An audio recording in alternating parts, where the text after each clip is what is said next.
le premier rôle, c'est de modifier et de voter les lois.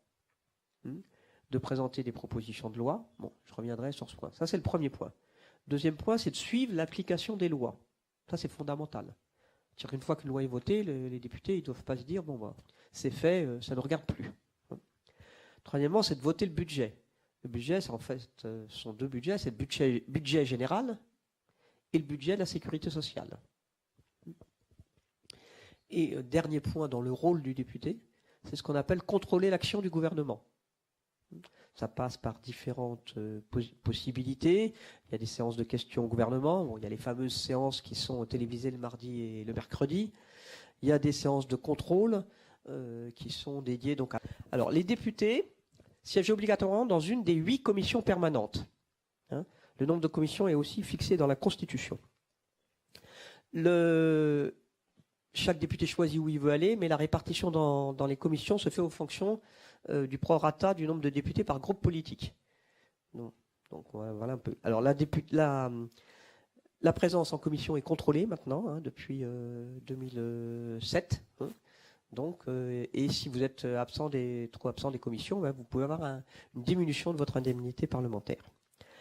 La commission la plus prestigieuse, c'est la commission des finances, l'Assemblée nationale.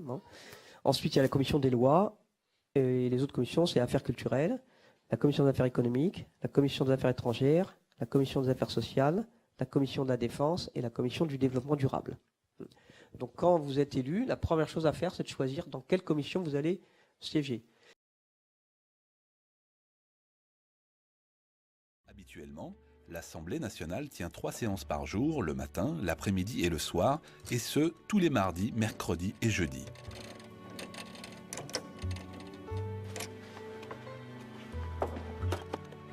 S'y ajoutent au besoin des séances supplémentaires le lundi et le vendredi, voire le week-end.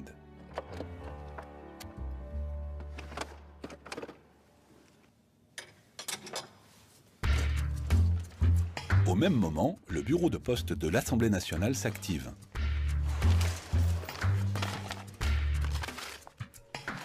Il reçoit 8 millions de lettres par an et en expédie 11 millions, soit l'équivalent de l'activité postale de la ville de Caen. Les députés arrivent dans leur bureau. Aidés de leurs assistants, chacun établit son agenda, prépare ses interventions en séance ou en commission et maintient un lien constant avec sa circonscription pour être à l'écoute des préoccupations de ses concitoyens. Donc ensuite, toujours demain à 9 h, il y a la réunion des commissaires socialistes de la commission.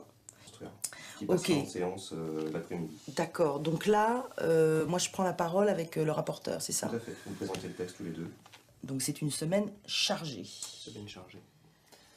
Et puis il y a surtout le communiqué de presse, tu sais, suite à la réunion de la commission ce matin, là où j'ai été nommée sur la mission d'information, donc sur les métiers artistiques. Donc je pense qu'il faut communiquer là-dessus et puis que tu vois, donc avec la circonscription pour récupérer le listing presse et donc diffuser l'information. D'accord, voilà. Chaque mardi se tient la conférence des présidents qui réunit autour du président de l'Assemblée, les vice-présidents, les présidents des groupes politiques et des commissions, ainsi que le ministre chargé des relations avec le Parlement. Alors, l'ordre du jour a été établi pour l'ensemble de la session extraordinaire, mais le gouvernement... Elle établit pour la semaine l'ordre du jour des travaux de l'Assemblée. Jeudi 19... Pendant ce temps, dans l'atelier de reprographie, un projet de loi qui doit être débattu en commission l'après-midi est sous presse.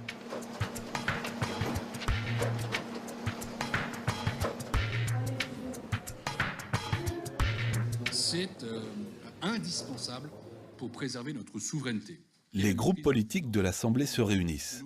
Il en existe actuellement 6.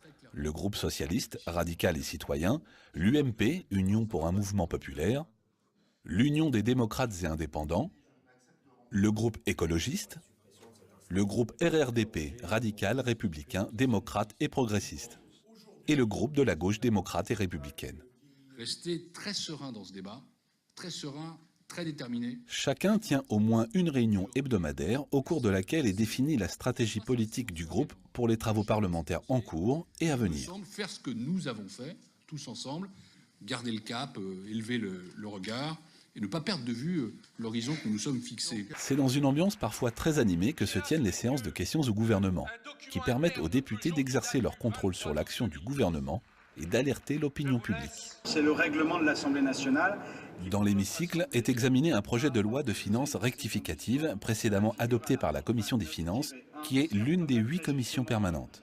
Notre rapporteur en commission, Se succèdent à la tribune des orateurs le ministre en charge du dossier, le président de la commission, le rapporteur du texte, puis tous les députés qui souhaitent intervenir dans la discussion générale du projet. À l'alinéa 2, la commission est convoquée dans les conditions prévues à l'article 40. Pendant ce temps, la commission des affaires sociales auditionne le premier président de la Cour des comptes sur la situation des comptes de la sécurité sociale. Aujourd'hui, la Cour analyse et quelles propositions peut-elle faire sur cette question. D'autres auditions sont également organisées par les députés, individuellement ou au sein de groupes d'études thématiques. Elles permettent aux députés d'évaluer les lois, d'étudier les réformes souhaitables, de contrôler l'action du gouvernement et d'examiner les projets d'actes de l'Union européenne. Vous êtes devant la commission qui est responsable du transport aérien, mais vous êtes aussi devant la commission du développement durable, Monsieur le Président. Dans une autre salle, la commission du développement durable auditionne le PDG d'Air France. De leur force, parce que je le dis, avec la TVA, il y a la possibilité de ménager le pouvoir d'achat. Avec la CSG, c'est une garantie. Le pouvoir d'achat de tous les Français baissera. Raison de plus pour nous opposer à cet article. Monsieur le Président de la Commission des Finances. Vous le savez, il y a 10 ans, le coût du travail était très supérieur en Allemagne. Après la discussion générale du projet de loi commencée en séance publique dans l'après-midi, les députés sont passés à la discussion et au vote des articles un par un, chacun pouvant faire l'objet de nombreux amendements. C'est 33 € dans l'industrie. Quand on fait des comparaisons de coûts, on les compare dans des secteurs concurrentiels, pas dans l'ensemble. Le président et les 6 vice-présidents se relaient pour diriger les débats. Je voulais tout simplement apporter cette précision. Très bien, merci. Je vous propose donc que nous votions sur l'ensemble de ces amendements de suppression de l'article 1. Une fois voté, le texte sera envoyé au Sénat qui l'examinera à son tour. Qui est pour l'adoption de ces amendements? Merci. Qui est contre?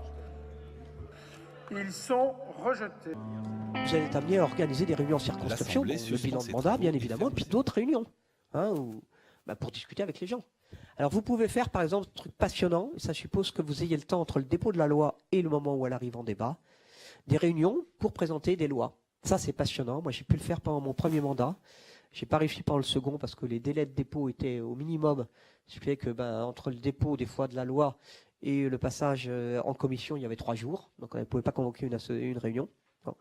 Mais quand il y a la possibilité, c'est passionnant de faire ça. C'est-à-dire vous annoncez dans la circonscription que vous allez organiser une réunion pour discuter de la prochaine loi travail.